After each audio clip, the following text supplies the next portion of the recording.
Hey guys, it's Steven with the Bytes chart update. I went ahead and solidified next week's weekly pivot using the bottom range of $89 here. That's about where it closed the day. And I came up with the chart that 97 as the top and the low as 81.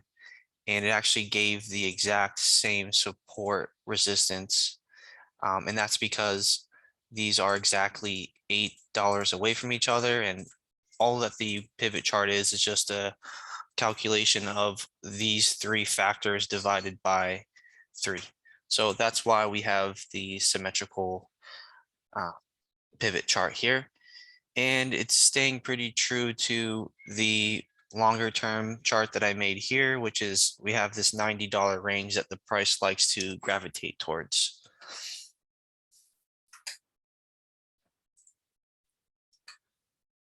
For the Ethereum to Bytes chart, I used the close of 23 here just to make the math simple.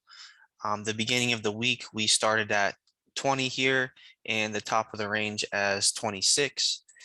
And the numbers that I came up with are the exact same thing as the daily chart for the USD. And so we got 230 as the pivot, support at 200 and resistance at 260. I like this range as we have a stronger Ethereum price this week, which is what I'm expecting.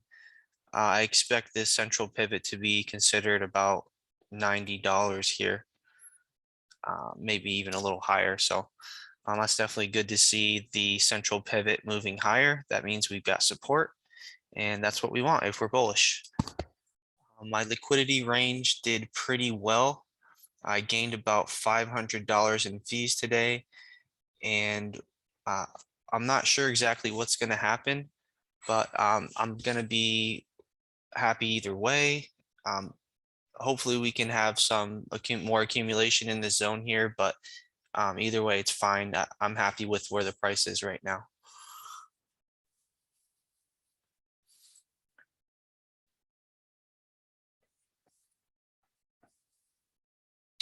$1.5 million in volume today.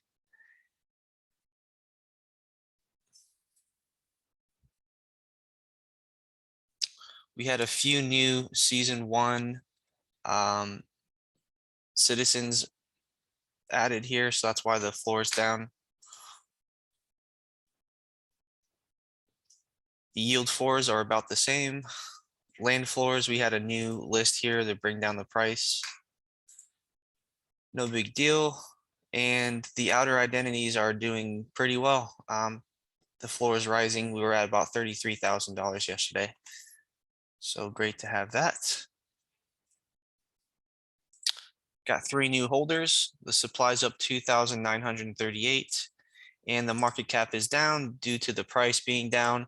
I'm gonna just start keeping track of the price here just to make it a little bit easier to just notice market cap the price.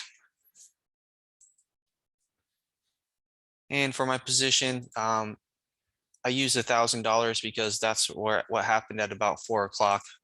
But after that, it's been able to accumulate some more.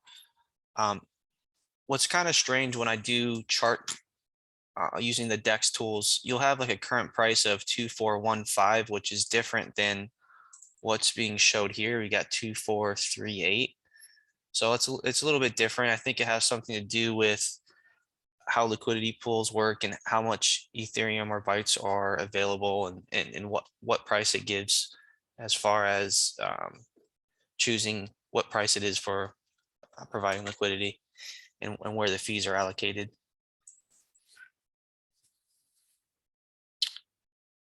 So Bitcoin looks like it's coming down to test this $46,500 area again.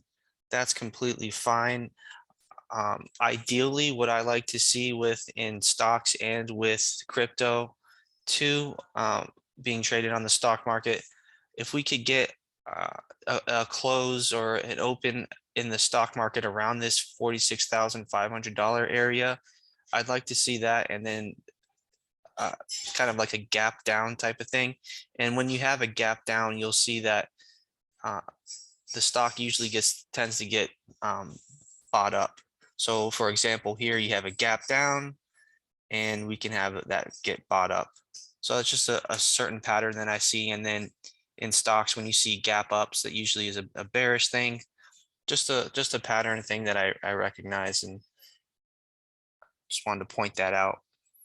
And for Ethereum, we've got very close to having this bullish divergence finish up here and start to start moving up. So just keep holding this range, and some bullish price action would be great. And that's it, guys. I'll catch you tomorrow.